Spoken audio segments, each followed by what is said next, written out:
Okay, so hi everyone. Welcome to Psychology of Performance Professional Discussion number 9. Today we're really privileged to have Gordon MacLelland with us from Working with Parents in Sport. So hi Gordon, welcome. Thanks for coming on. So if we normally just start with a little bit of a bio, so if you can give us a little bit of background about maybe how you got into your current role and how it's all going. Oh, God, how did I get there? God, I haven't been asked that for a while. How did I end up here?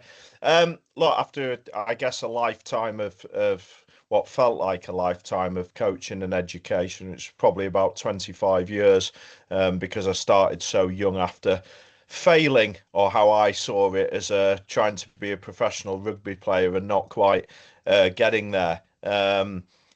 Yeah, I started coaching and I had a bizarre, I guess, start because I literally went in at the top end. I literally got paid for coaching adults very, very early in rugby union, and I was coaching a top school, private school under 18 team at that side as well. I was coaching the forwards.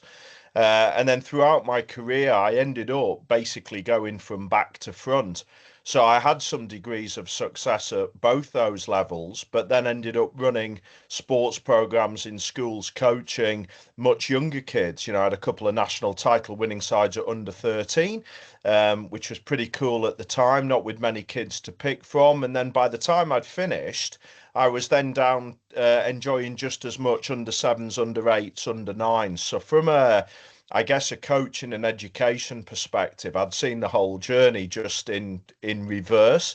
The thing that where working with parents in sport came from was, despite all of that experience, a degree in sports science, a teaching qualification, when it came to having my own kids and my son signing for a Category 1 club at the age of 9, I literally found it really challenging, but not just challenging on a parenting level, just that I was struggling to even make sense of it. And I'm thinking, well, if I'm struggling with this and I've done all of that stuff in sport and I've got some idea, what are other people seeing?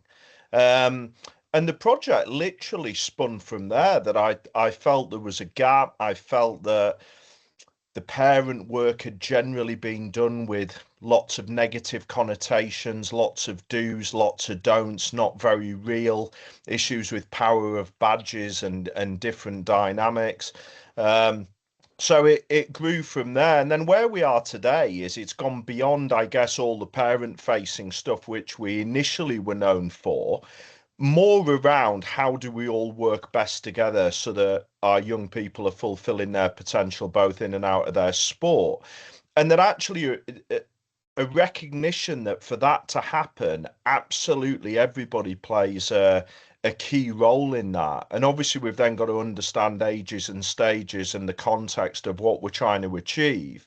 But actually, we've got to be demanding of everybody in some of the environments I work. That yes, we're demanding of young athletes, but we can be loving as well. We can be demanding of parents, but I think we can only be demanding of parents if we've actually got our structures and our coach behaviors right to then be demanding of them. And I think that when you start coming at it from a sort of 360 approach, it gives you a much better chance of landing stuff. I think that I guess the challenge that we've seen, or maybe why we've been fortunate to work as much as we do, is I think you've got to be able to understand all of those different strands really clearly. Because it's no good taking parents forward and throwing coaches under the bus. It's no good saying, well, we're going to demand this of young athletes if coaches then do exactly the opposite. And likewise, if coaches don't feel supported by management or the organizations they work with, because actually they're just taking the side of parents, for example, well, they're not going to want to do that role either. So I think there's got to be a real clear understanding of what all of that entails and how you try and mix it all together. So I reckon that's probably where we are today.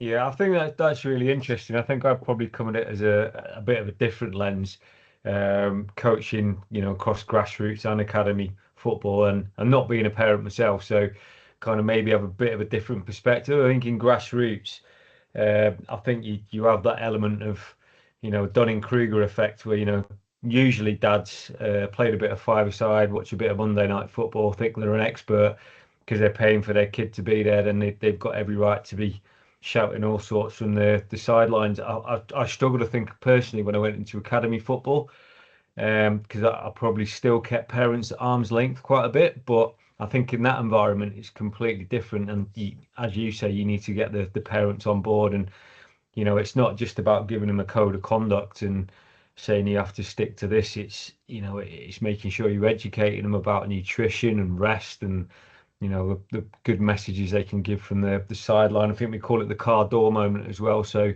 I think you've alluded to it there a little bit. If you're giving information as a coach, what's the parent then doing? Are they contradicting that, or are they kind of coming together? So yeah, I think it's great work that you're doing. So have you found much kind of resistance from coaches when you've gone in? No, look, again, I think it helps that you have got an empathy and understanding of coaching. I often crack the joke that, I've been on the late night, receiving end of the late night email full of Sauvignon Blanc. I've been accosted in a car park when I've had to make a difficult decision about the world. Um, and actually, I get exactly where they're coming from. I think my bigger thing, and it's allowed me to be objective, is that if you put I guess, a young athlete at the centre of it, helping them fulfill their potential. And you look even at a couple of those things you've mentioned there. Even when we're doing the performance and the sideline, I guess the academy environments, they've got a greater control over those. But the reality is some of the behaviours, and this isn't about turning football into a dentist's waiting room either. Let's be really clear on that. I don't want that. I love the fact there's noise and there's excitement and there's passion. That's what sport is. But I think the parameters, particularly when you're getting all the multiple instructions from parents, it's like, well, none of that supports performance. So actually, what are we there for? Are we there because, and then you speak to a lot of those dads, James, and all of them would love them to be top footballers. Well, then they're not going to be able to hear them in front of 20,000 yelling 20 instructions and pass down the line and go sideways and whatever else. So when do we take the stabilizers off? And I think those do's and don'ts that have been given to people, I think the challenge with those is one, they're never policed 3 weeks after they've been handed out in a lot of cases. So they get given out, everybody signs them, and then 3 weeks later they're in the glove box just like they were until we go through the same, rigmarole the following year, because it's really hard to police something without the power um, of the badge. But I also, you look at all the campaigns and the £1 million campaigns, how much impact it's actually had just telling people to do this and not do this. We've got to be able to bring it to life a bit more and actually understand why that is, but do it also in a way that connects with people. I think one of the big bits of this work, and it was great having Tom in an audience thing. You've got to be able to take people with you. You can sit and write stuff all you want, but if nobody's going to go with you or at least become a little bit more self-aware, I always have the view they don't have to agree with me, but I would like to at least sort of touch something that says, oh, well, yeah, I can sort of relate to that or connect to it. And I might just consider actually if I'm doing the best thing for my kid, that'll do for me because you can't change the world any other way, I don't think. Yeah, I mean, how do you deal with it's always a bit of an elephant in the room kind of situation in academy football. We know the numbers that actually kind of go on, estimates between a fraction of 1% and a kind of 5%, depending where you're on the ladder. How do you kind of deal with that? I know when I've dealt with sessions and told parents that, which I think you have to do, particularly one session, I think I was lucky to get out of the room alive. But yeah, how do you kind of deal with that? Yeah, look, I tend to, we know what the statistics are, but actually, to be fair, football often gets a bad press and a bad rap. I actually work in a lot of other sports. Okay, the odds are a fraction better, but they're not much better, and that seems to get away a bit more scot-free. And you've still got people giving it 5 days a week and traveling all over the place every weekend to compete. I tend to do it. I tend to come at that from a couple of sides. One is there has to be a greater meaning to the experience than just being a professional player. But I would apply that across every sport, because if that's the only success criteria, we're all permanently going to be disappointed. So there has to be an impact from experiences, the development of people, the character traits. And I tend to try and do it along the lines of, well, hang on, if we want top performers, your kids are probably going to need a large number of character traits to be successful. They're not going to have to be 10 out of 10 on them, on all of them, but they're going to have to be pretty good at a large number. If you want your kid to be in this experience to develop those as a standalone thing, great. If you want your kid to be a top player, you're going to need them anyway. And I tend to come at that, well, actually, we win on every level, because if we don't quite do that, they then go off and thrive in whatever walk of life they go into. As you know from your work in getting coaches to develop some of these behaviors, the key to that is then how do you practically bring that to life in your approach, and how do parents bring that to life, and how do we make that an important part? But again, I'm always very conscious, James, without being happy clappy about it. Because I always say to parents in those talks when we talk about those traits, like, if that's too happy clappy for you, fine by me. If you're sat there saying, I just want a professional player, I'll go with that as well. But your kid's still going to need these. So how are we actually going to look to develop those? So I tend to come at it that we win on whatever level, even though we probably deep down would prefer one. Well, actually, do you know what?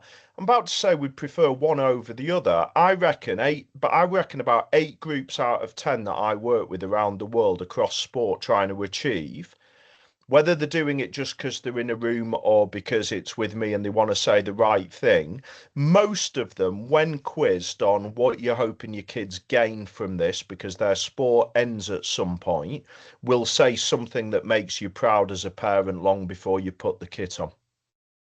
Yeah, so I think that's kind of the mission, and to develop the person first. And if they do happen to become an athlete, then it's a bonus rather than sort of all your eggs in one basket. So Tom, did you have any questions? I've been dominating a little bit. No, yeah, I'll just follow on from that. And I think it's like they're all important, aren't they? If you don't develop technical skills, you're not going to play the sport. If you don't develop the person, they're not going to be able to persist or learn or get over hurdles. And it's really tough for a club to fit all those things in, isn't it? I suppose what I'm interested in, Gordon, is like it's probably two things. Maybe start. Why did you start working with parents in sport? So you alluded to your own challenges as a parent, and then maybe move on to like what we think excellent eventually looks like. But yeah, what made you want to start it? What was the starting point? Yeah, I think I think just, I guess, the sheer desperation and feeling lost. Yeah. And also everybody, and Dan Abrams and I spoke about this many years ago. There was something massively intoxicating about it. Let's be clear about that you can know all the statistics, you can do all of the development stuff, you can do it, but my goodness, when it's your kid and you pull on that shirt and you score against Liverpool or you do whatsoever, there is something that is hugely intoxicating that I think could turn the most sane human being into something that maybe isn't quite as sane as they should be. Now, unless you've lived and breathed that, I don't think people should be sitting and commenting and saying, well, it's the best thing. My kid was released, admittedly later on, but I still look at him today, and thankfully we were able to navigate it in a way where I still think those experiences counted for something. And even with groups of older players last week, we did a session where we had first year scholars, first year professionals in, and we were talking to parents about elements of disappointment at those stages. And many of them were using similar strap lines and saying, they were using that Nelson Mandela quote about never losing, only winning or learning. But then I preferred the other one of somebody who said, no experience is wasted.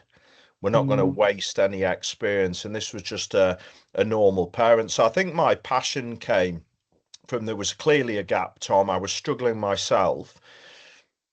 I've always loved young people who try to achieve and aspire. and have hope. And I just felt there was maybe an angle in to draw all those sort of corners together in a really objective way, where you could look at it Yeah, yeah. from every angle.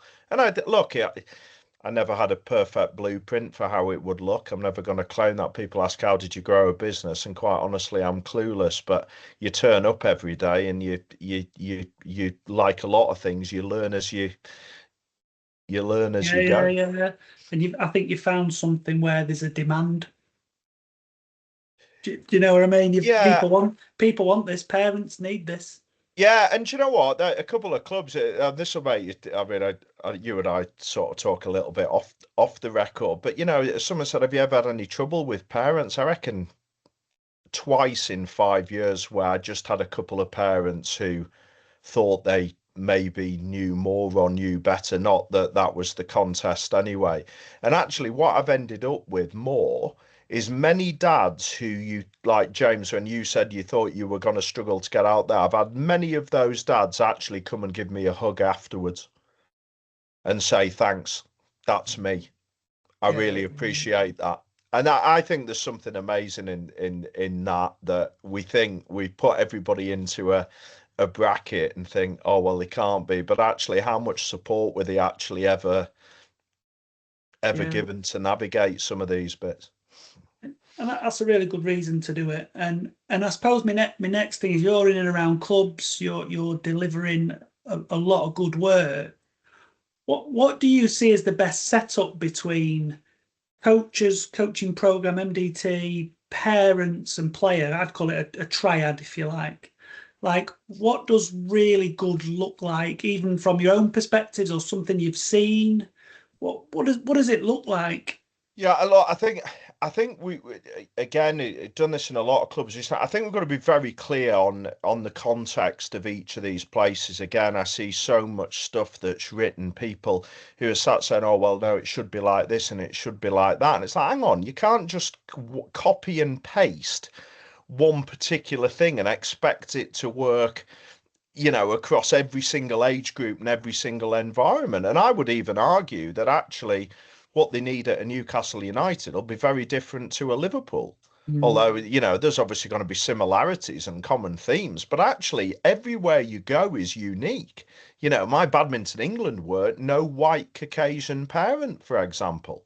Well, I can't go in there and tell them, oh, by the way, your kids are now in charge and have a voice, and just let them do what they want and break up the Indian caste system of 500 years. I have to try and do it in a slightly different way that gets them looking at the side of the whole person. So these blanket approaches don't necessarily connect. I think the academy management, obviously, we're clear on what we're trying to do, but then actually, I think it does go back to those values that I think are often there, but often you get that criticism of actually they're just words on the wall. They're not actually lived and breathed by the moments. I know when you go into some of those really high performing environments, and I always feel like a massive imposter syndrome. I almost feel the high performance as I'm going through it. mhm. There's a difference some days when I'm on edge compared to thing, and you can see it in the interactions, you can see it in the demands, you can see it in what they've told parents, you can see in what they expect from body languages of coaches. It's something that I think you feel. But I think if we're going to have these clear parameters, this is what we're trying to achieve. I think from a coaching perspective, they're gatekeepers of those cultures and those values. But I think also coaches have got such a big role in their role modeling of a lot of their views of the world as well, and what they pass on to kids. I think that that's so important. It has to be linked to what's above that. Going back to what James said earlier, that consistency of message then. Everybody's banging on about adolescents and teenagers. Now, do you know what kids could do as a really good starting point? Is some really good role modeling and key people in their lives giving them consistent messages. That Mm. let's do that first, and then we'll worry about all the other bits. And like you say, I think then coaches recognizing, okay, this is what we're doing. We've got to be consistent in our behaviors, consistent in our messaging, but then actually we've got to demand that of the parents as well.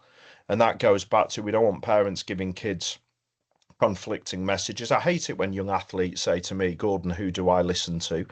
My parent or my coach? It makes me cringe. I just think they're struggling to make sense of the world, and we can't even join that up.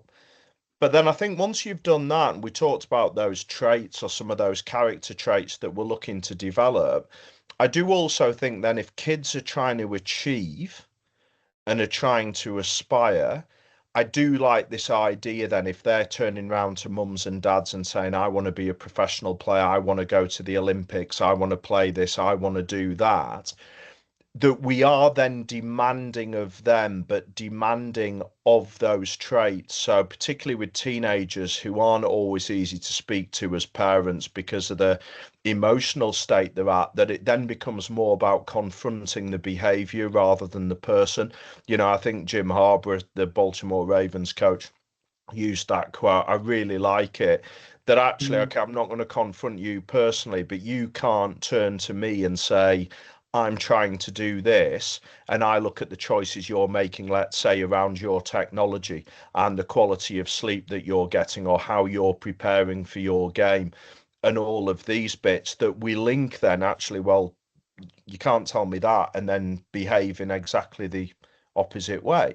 Now, obviously, these need to be layered and they need to be developed, because you can't just ask a 10 and 11-year-old who's just announced that's what they want to do to expect them to have the same depth of those traits as you would an under 18, under 21 about to go into the adult world. But I think there has to be a layering, that these are important. The kids understand what they mean for them and why they're useful. And I look at some of the work that you do, Tom, and that stuff that you're doing in there, absolutely, at Doncaster, absolutely fantastic, because I think that does that in a huge amount of explicit depth rather than it just being, let's say, words that get bandied around every now and then because they've become a bit of a trend, let's say.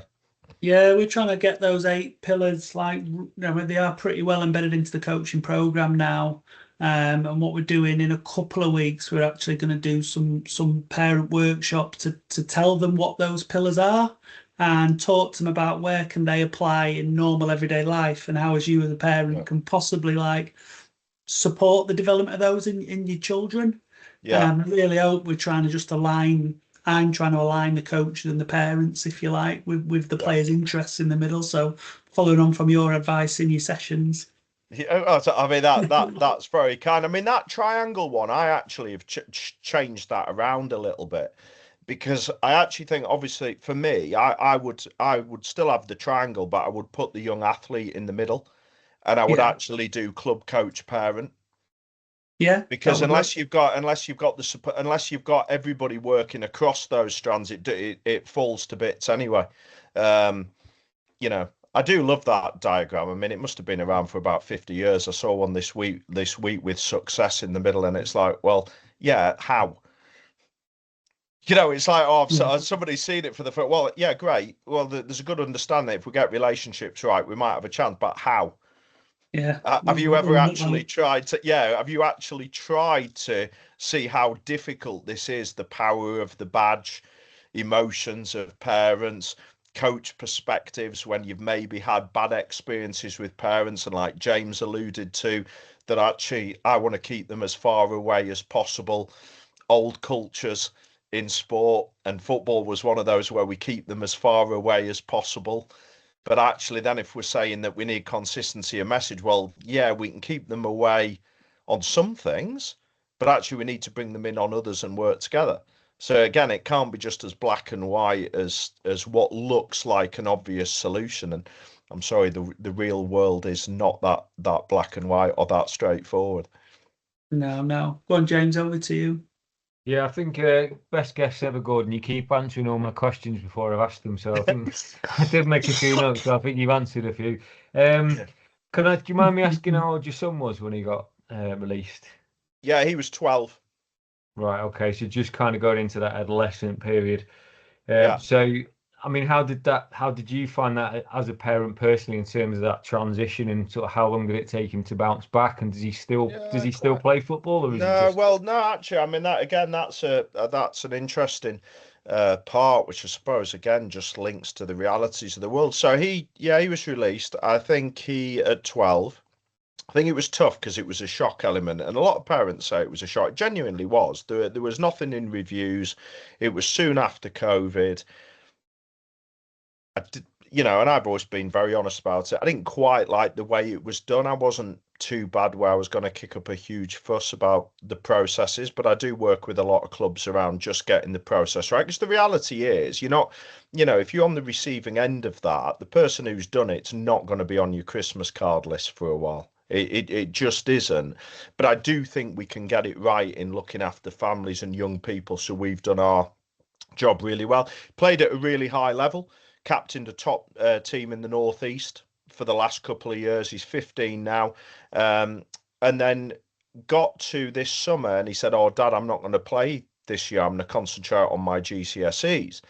Now, his dad doesn't know how he feels about that yet. Dad's still struggling to come to terms with elements of that. But he also plays golf off 5 despite never having a lesson. And he's now talking about going to the US to play college golf and now wants to have lessons. And one thing I've been saying to parents recently is that we do always say it's got to come from the kids in the end. He shows far more self-motivation and love for his golf than he ever did for his football. With his football, it was me. Have you done your ball work? Have you done this? Have you done that? Have you done thing? Pushing. Absolute pain in the backside now with his golf and having to get him there and do it. And it's really good. I'm enjoying watching him drive that. I did have a daughter who captained Yorkshire at cricket. She gave that up because she decided that why would you play something for 8 hours and only bat for 10 minutes, even though she was doing well at the time. So I'm doing a cracking job as a parent, as you can see. And then she's actually just signed for Newcastle United. So I get to still live and breathe it every day. And like I say, I think it's one of the most difficult jobs in the world. But I think it took him a good 18 months to find his feet again, and then maybe one club change and another club change. And again, I think it still comes back to, I'm not sure he would have played if it wasn't for the coach who he went to. Yeah, the coach, that made a big difference. Yeah, I know the release system can be really brutal. You do hear some horror stories, but how have you found, I know it's a massive step forward, but still needs improving, the appointment of player care officers? I've got to be careful. Yeah, I think it's brilliant. I think it's an absolute massive positive for the game. I obviously spend a lot of my time with player care officers, but I do spend a lot of time with academy managers and heads of coaching as well on different bits. Yeah, I think intertwining those player cares into the environment's got to be important because, some of them say, well, I'm trying to say this, and I'm like, yeah, well, you're probably right there. Does it actually then have an impact on anybody else, or is it still deemed as this thing off the side? So I've got mixed views. Some places, yeah, brilliant, amazing. Others, it's still developing. I think we've got to see them as a key part. And again, look, player care, it's not about, it doesn't have to be, I think people think it has to be frilly. It doesn't have to be frilly, but all these bits go into making a player being able to perform. We just haven't quite, I think, got as far as we need to get with it. I think I've seen it done brilliantly, and I've seen it done not so well. So yeah. I think that's what you're getting at a little bit. Yeah. I think if we talk, maybe are moving a little bit to player care. I think player care role is evolving. Yeah. And I think there's still a long way to go to understand what good player care is. So I've seen examples where a player care officer might be almost a person that does things for players, a bit like a player liaison, which I'm not really sure that's player care. No. Helping them book driving lessons. And I've seen really high-vis player care that in and around the multidisciplinary team that have a voice, but the club or the academy manager's given those people a voice, and it's come from the top. Yeah. And I also think I'm not really sure the powers that be are clear on what is a player care officer. So we see lots of different backgrounds, and I think that's healthy across the country to see what kind of backgrounds might work. An ex-teacher, for example, or somebody from a well-being background, or or somebody from a coaching background has an interest in that side of things. I think it's still emerging what is the profile of a player care that's a good officer, point. manager type person. Because you look up and down the country, there are a range of backgrounds, which is and is a healthy. It range of allows us to see. range of practices. I mean, Yeah. a range of practices. But I don't doubt anybody's not. People are doing brilliant jobs and working Yeah. really, really hard. But yeah, like you say, it's an evolving piece, and where does it fit in the jigsaw? And again, ranges of experiences. I've been in a couple of clubs recently where like you say, you've got ex-teachers who've got 15 years of teaching experience and coaching things, but then on the other side of that, you've got young people in their early 20s who have some incredible strengths that they bring to it, but then maybe don't have some of the other bits that with a bit more experience you would have got. And so, yeah, I think you're right. It'll be interesting to see where that player care space goes, really. Yeah. I think I'd probably like to explore a little bit about how parents can be a bit of a negative influence on their son or daughter, and probably talking mainly football, but not if it's anything. So some examples that I've heard of, let's say, are like a player in a talent development system, but the parent is booking additional one-to-ones, a fitness person. It's all that's spoke about at the dining room table when they're having tea. Actually, parents sometimes, maybe with the best will in the world, are actually doing the opposite of what they think they're doing. And I wondered if you've come across that, and how you actually go about, you don't really want to tell a parent, like, don't parent like that, because that's their child, isn't it? And they're very Absolutely. difficult to kind of Look, I think broach, I aren't they? think there comes a point, Tom, where you've got to present it in a way that actually, maybe I am just sort of trying to help you out a bit here. And again, maybe that's where the neutral voice does help, because you don't know anybody's background, you don't know any of that. So actually, as long as my intentions remain very honourable, I'm not picking on anybody or telling you, you're trying to think what you see. And I think that one you've mentioned there, the reality is we know that, the challenges of burnout later on, the overuse injuries, some of these young kids are doing more football than the professionals. Well, that's not healthy. But then to the parents, you haven't got a crystal ball either. So your kid may be ahead and doing it now, but by the time they're 12 and they're not getting the most out of the training sessions, or they're demotivated, or it's become a job because we've hammered them at such a young age, it comes back to haunt you. So I think we can only paint pictures of different journeys and different ways of doing it, and get people to have a bit of bravery in the choices that they make around their kids, and healthy choices. And I think that even at the top of sport, when we work with some families whose kids maybe are playing in front of big crowds or going to big sporting events, is that actually that home environment is their one place of safety. Now, you'll say, well, Gordon, home always was safety, but I think it's even more important with the world of social media now, more than ever before, that we close that door and actually you can just be yourself. Well, actually, the pressures of the world at the moment, if we're dialing up that pressure all the time in the one place where we probably need to bring it back the other way, that could maybe blow up in our face as well. I think these conversations are really, really healthy just to have them, because you get them to consider. And I've seen lots of players who would have a 4, 6, 8 week holiday, quite rightly, young ages, go and play cricket, go and play tennis, go and play other sport, come back far better players the start of the following season. Maybe takes them a couple of weeks to get going again. But I think there's a panic if you don't understand development, that, oh well, they're just going to get left behind. Surely the more you do, the better we get, and we all disappear into the sunset and the world's a happy place. But development doesn't work like that. But if you don't know that, who's telling them? Yeah, so it's maybe an education piece, isn't it? Yeah, and an education piece with choices, because look, we all find a story to fit a narrative we want to tell.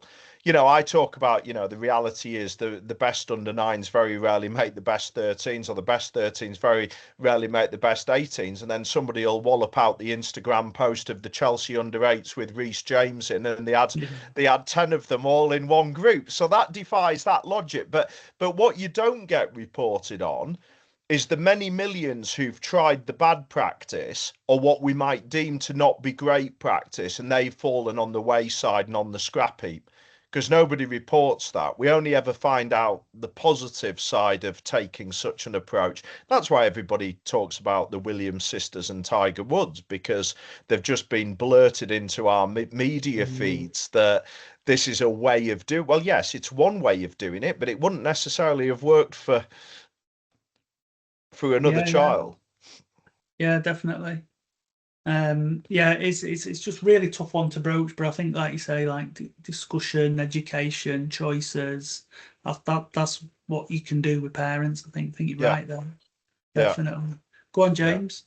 Yeah, brilliant. I mean, just one other point for me, really. I've got to be a little bit conscious we're not too football centric. I mean, how's kind of your experience across other sports? I know you mentioned badminton, but yeah, look, and I work in gymnastics. You know, I'm doing British gymnastics tonight in the pathway, and my goodness, God, do they put some hours in from a young age, and more than football. I think everybody is trying to do what is best for their child to give them the best chance of being successful. I think a lot of the challenges still remain about the understanding of journeys and development, how we support young people. What is the role of the parent and what is the role of the coach? I think a lot of the teenagers I speak to, particularly if their parents are let's say, non-elite sports parents, they actually are really happy that that parent and coach role isn't blurred,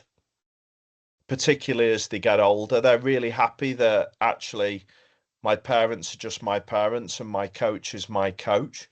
And actually, a lot of the ones that get caught in the middle, probably later on, that can become a bit of a more conflicting, particularly if the child's doing it for a different reason than the adults maybe think why they're doing it.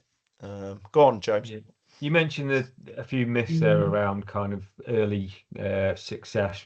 Do you find that's a lot worse in football? Obviously, there's more money, more hype in football. Is there more myths in football, do you think, around coaching and generally?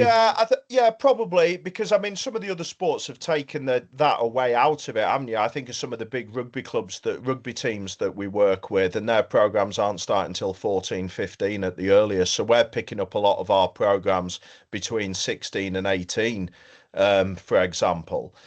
Sports like gymnastics, we know there's got to be a degree of early specialisation, so that goes in the opposite direction. But again, I think this thing is, look, let's be honest, to be good, you have to commit some time. Let's be really clear. To be good or play at the levels of some of the stuff we're talking about, very rarely is somebody able to do that without putting any work or commitment into it.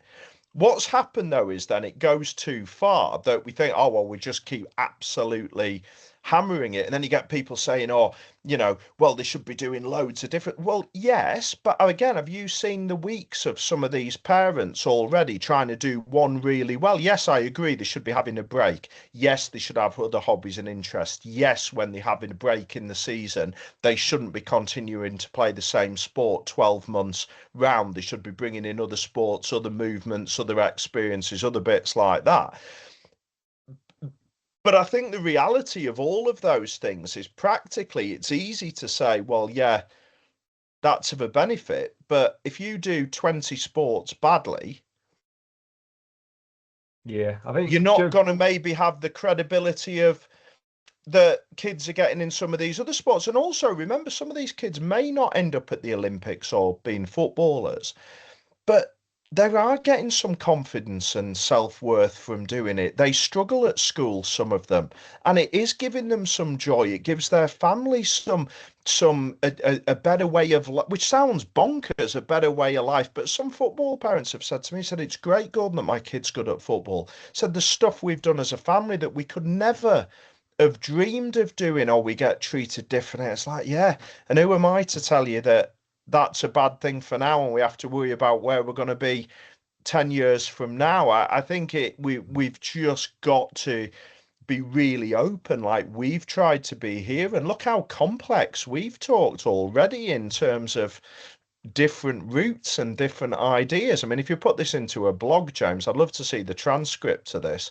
It'll probably look the biggest mishmash of information ever. Yeah, the thing is, it's really interesting. Joe Baker did a paper a while ago talking about early specialization, and if sometimes we're trying to get kids to do all these different sports, but if they love the one sport they're doing, are we not maybe doing them a disservice there? So it's getting the balance right, isn't it? Really, Yeah. I had Joe on. He did the tyranny of talent, didn't he? I had Joe on. I had Joe on the Parents in Sport podcast, and we had a good natter just about that, because I think you're right. Look, for me, I think very rarely, having taught a lot of PE and a lot of sport, a lot of different sports to lots of young kids, very rarely do I believe one kid grows up and only likes one. If they're given the opportunity to do others, they will find others that they actually like. Now, that could be constrained by family dynamics, work, where they are in the country, opportunities, what other people are doing, other fits around that. The big one for me, if parents say to me, "Oh, go, my son only likes one or my daughter only likes one sport," is okay, fine. Hopefully they're getting some PE at school, but for God's sake, when they do get a rest from it, give them a rest from it. Which goes back to Tom's point about not then doing another load of one-on-ones to fill the 4-week holiday you've got in a year. So I tend to sort of sit somewhere across that spectrum, depending on who I'm actually talking to. And I think that's also, I think that idea of like variety, I think that varies sport to sport. So if you're doing, let's say you're doing javelin, that's a very narrow range of movement, isn't it? Real narrow. You need to do other stuff. But maybe team sports and invasion games, actually quite a wide variety of movements going on there. Yeah. Which I buy into it less, the early specialization across the board. I think there is certain types of sports where there's very narrow range of repetitive, but swimming, there would be one. I'd be really wary of making sure there's a wide variety of experiences. But I think like team sports, invasion games, field games, court sports, actually, I think there's a lot of variety there. And I think they're also switching on that children need to be reasonably athletic. And I see a lot of wide variety of physical development in these sports that we call early specialised. I think that some of the sports do get a bit of a bad rep, to be honest. I agree with you. And look, a lot of these sports can all complement each other. Yeah. That's the other discussion. Actually, it isn't just as black and white as that, because actually a kid doing that could end up benefiting the sport they end up doing. There's quite a few you could put into little, if we put football around and think of some of the other sports that ultimately could help football because of some of the different things, but slightly different, we'd be able to find several. Likewise, we could probably do that for a range of other sports. And it doesn't always have to be. I think just the freshness. I also think for young people, different coaches, different environments, different perspectives, different experiences. I think it just goes back into the one that you maybe are trying to excel in, that then probably makes you a better performer if you get that balance right.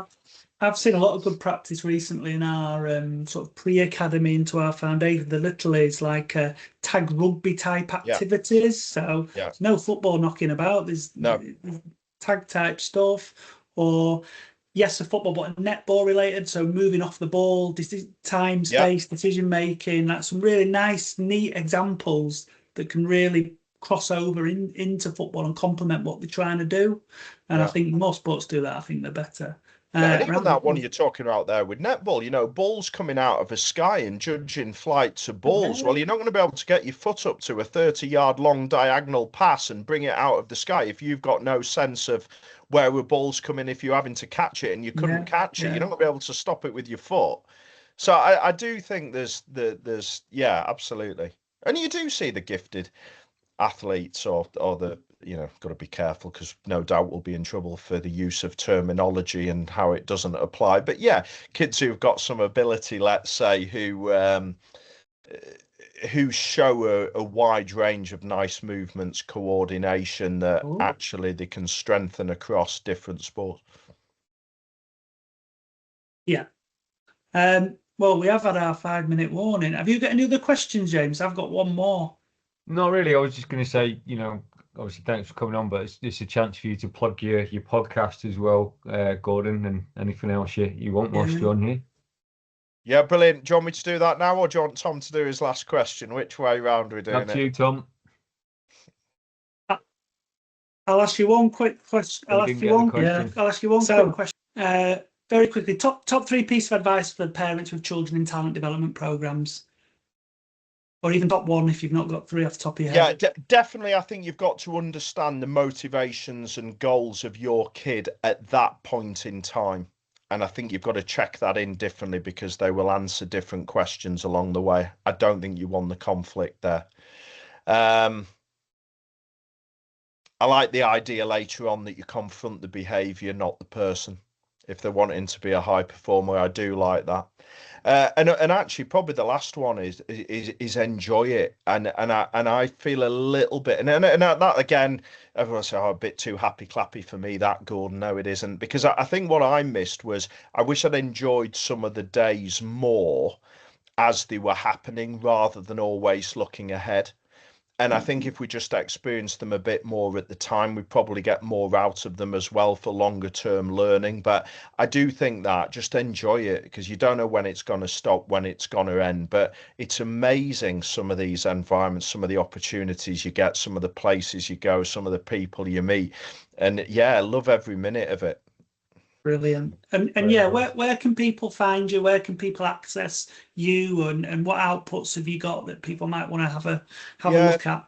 If people want to have a look, if they just go to the website, www.parentsinsport.co.uk, all of our stuff's on there, how we work with people, all the resources, all the books, all the different workshops and webinars. But it's also got all our blogs, videos, interviews with sports parents. James alluded to the Parents in Sport podcast is also on there, but you can find that across, Amazon Music and all good podcast players. We're getting some amazing guests on there, world leading authors, parents of professional athletes, high performance coaches, anybody, talking about how we can support young performers today. And that's always a joy, just to basically carry on talking sport like I have done with you guys. So I'm really grateful for you having me on, sir. Thank you. Yeah, thank you for coming on. It's been fantastic. Thank you.